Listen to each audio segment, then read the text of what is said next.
Hi, இன்னைக்கு குழந்தை வரம் அருளக்கூடிய வைகாசி விசாக பூஜை எப்படி நம்ம பண்ணுறதுன்னு தான் பார்க்க போகிறோம். வாங்க வீடியோக்குள்ளே போகலாம்.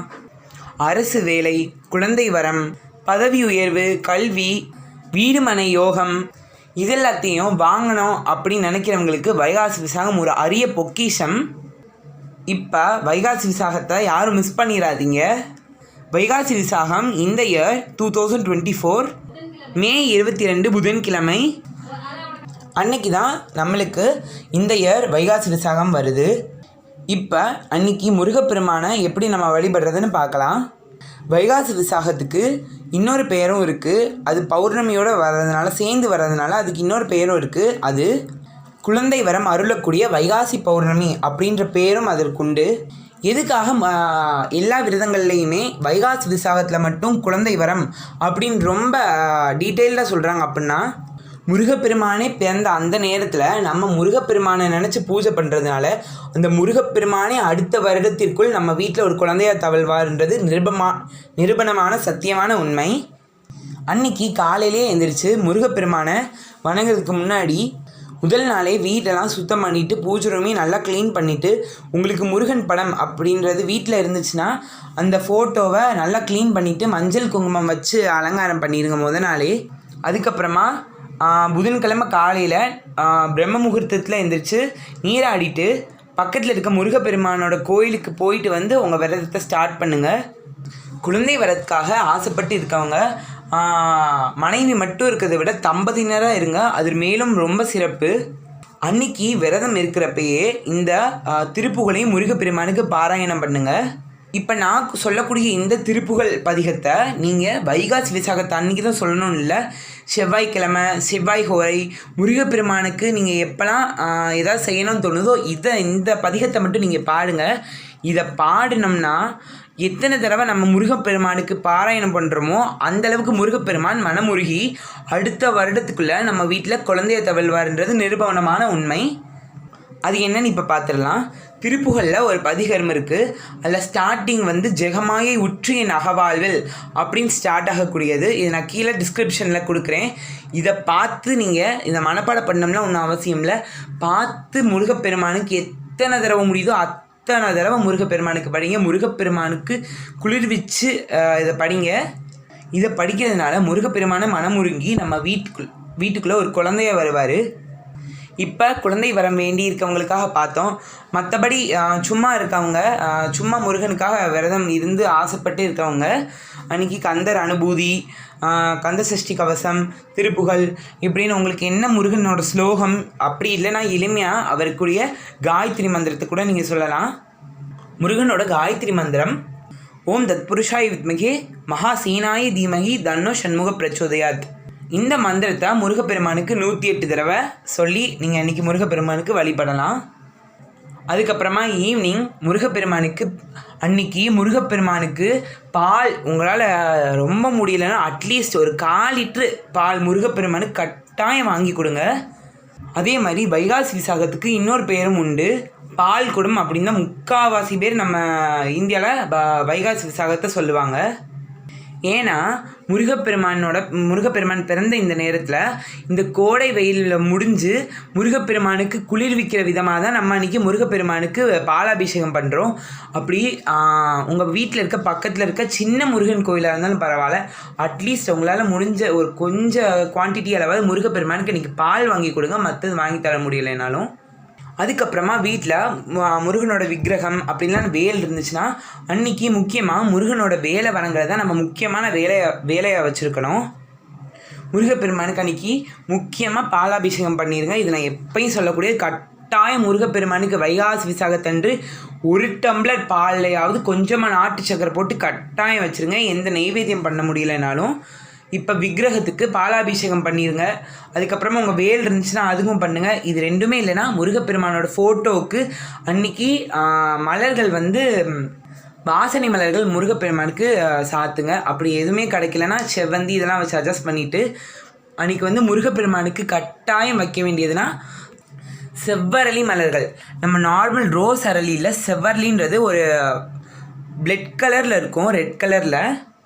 அந்த செவ்வரளினால் முருகப்பெருமானுக்கு அன்றைக்கி அர்ச்சனை பண்ணுங்கள். அப்படி முடியலன்னா ஒரு மாலையை சின்னதாக கட்டி முருகப்பெருமானோட விக்கிரகத்துக்கோ வேலுக்கோ அப்படி இல்லைன்னா அவரோட திருவுருவ படத்துக்கோ அன்றைக்கி வந்து சாத்துங்க. அதுக்கப்புறமா முருகப்பெருமானுக்கு ரொம்ப வெள்ளை மலர்களே ரொம்ப பிடிச்சமான முல்லைப்பூ சாற்றலாம். அதுக்கப்புறமா முருகப்பெருமானுக்கு அன்றைக்கி வில்வம் அப்படின்றத சாத்தணும் கட்டாயமாக.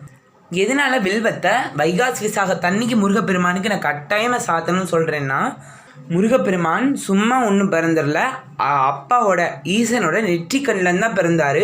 அதனால ஈசனுக்கும் முருகனுக்கும் மோஸ்ட்லி எந்த டிஃப்ரென்ஸுமே இருக்காது, 2 கடலுமே ஒரே இதுதான். அதனால தந்தையை வழங்கினாலும் முருகனை அன்னைக்கு வழங்கினாலும் 2மே ஒன்று தான். அதனால முருகப்பெருமானுக்கு அன்றைக்கி கட்டாயம் முருகப்பெருமானோட பர்த்டே அன்னைக்கு இந்த வில்வத்தால் முருகப்பெருமானுக்கு அர்ச்சனை பண்ணுங்கள். அதுக்கப்புறமா முருகப்பெருமானுக்கு நெய்வேத்தியமாக எளிமையாக உங்களால் என்ன பண்ண முடியுதோ அதெல்லாம் வச்சுக்கலாம். எதுவுமே எளிமையான சக்கரை பொங்கல், பால் பாயசம், அன்றைக்கி முருகப்பெருமானுக்கு ரொம்ப பிடிச்ச பருப்பு பாயசம் பண்ணுங்கள். அது ரொம்ப முருகப்பெருமானுக்கு பிடிச்சமான ஒரு பொருள். அப்படி எதுவுமே பண்ண முடியலையா, பொரி அவல் அப்படி அதுவும் முடியலைன்னா 1 டம்ளர் பாலில் நாட்டு சக்கரை, ஒரு ஏலக்காயை தட்டி போட்டு முருகப்பெருமானுக்கு வச்சுருங்க. அதுக்கப்புறமா முக்கியமாக இடம்பெற வேண்டியது வாழைப்பழம், வெத்தலைப்பாக்கு, 1 ரூபா காணிக்கை. இது முருகப்பெருமானுக்கு அன்றைக்கி கட்டாயம் வச்சுருங்க. அதுக்கப்புறமா முருகப்பெருமானுக்கு என்ன விளக்கு ஏற்றலான்றதை பார்க்கலாம். உங்கள் வீட்டில் இருக்கக்கூடிய ஏதாவது ஒரு பெரிய வெங்கல தட்டை எடுத்துக்கோங்க.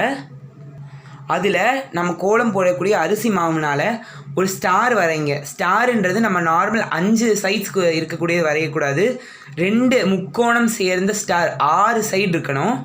6 கார்னர்ஸ் இருக்கணும். ஒவ்வொரு கார்னர்லேயும்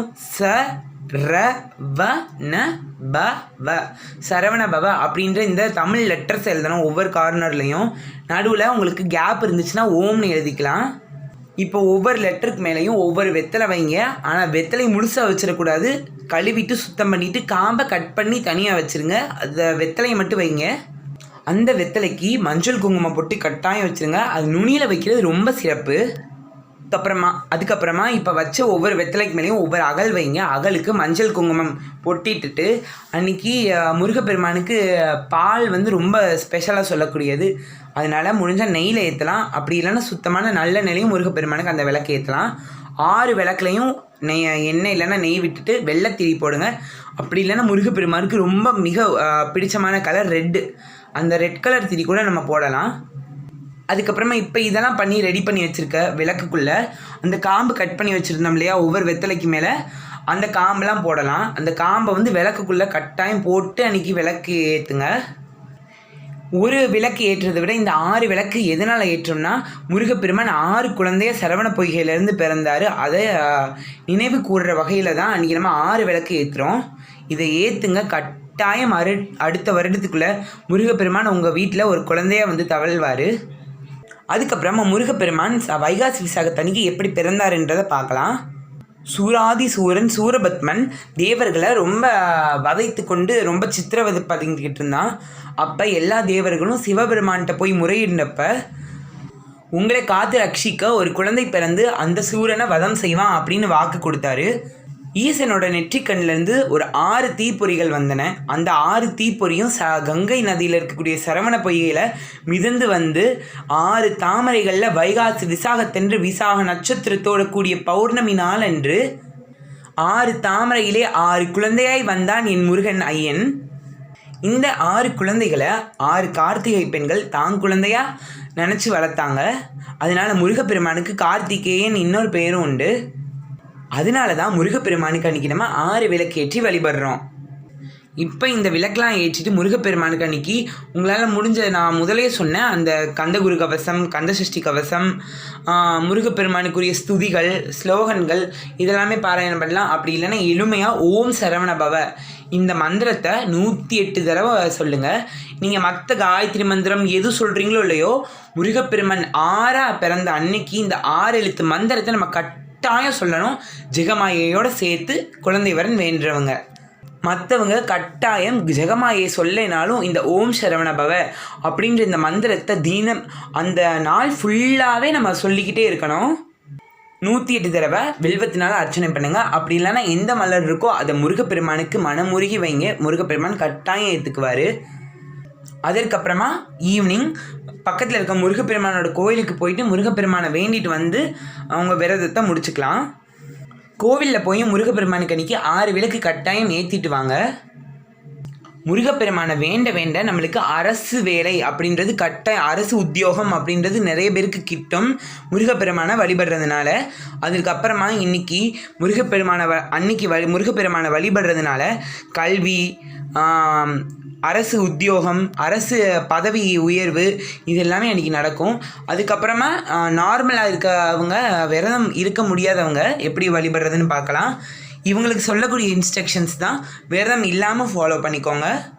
அப்படியே என்னால் கொஞ்சம் பசி அடக்க முடியும், ஆனால் என்னால் முழு உபவாசமாக இருக்க முடியாது அப்படின்னா ஒரு வேளை மத்தியானம் மட்டும் நீங்கள் சாப்பாடு இலை போட்டு தான் சாப்பிட்ணும், அதை சாப்பிட்டுக்கலாம். அப்படி இல்லை முருகப்பெருமானுக்காக என்னால் இருக்க முடியும் ஆனால் பசிச்சிருச்சுன்னா என்ன பண்ணுறது, விரதத்தை விட்டுறவா அப்படின்னு கேட்டால் அது விடாதீங்க.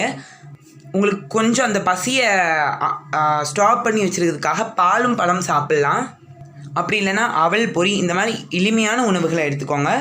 ரொம்ப பாயில்டு குக்குடு ஃபுட்டாக எடுத்துக்காமல் ஃப்ரூட்ஸு இந்த மாதிரி எடுத்துக்கலாம். இப்படி நான் சொன்ன வழிமுறைகளில் முருகப்பெருமானை உங்கள் இஷ்டத்துக்கு முருகப்பெருமானுக்கு என்ன பண்ணணுமோ அதெல்லாம் அன்றைக்கி நம்ம முருகப்பெருமான் நம்ம வீட்டில் பிறந்திருக்க ஒரு குழந்தை மாதிரி முருகப்பெருமானுக்கு அன்றைக்கி பர்த்டே, அந்த பர்த்டேவை நம்ம கட்டாயம் செலிப்ரேட் பண்ணுறதுனால முருகப்பெருமானோட அருள் பார்வை நம்ம மேலே கண்டிப்பாக விழுகும். முருகப்பெருமானோட அருளால் எல்லோரும் வளருவோம். தேங்க்யூ.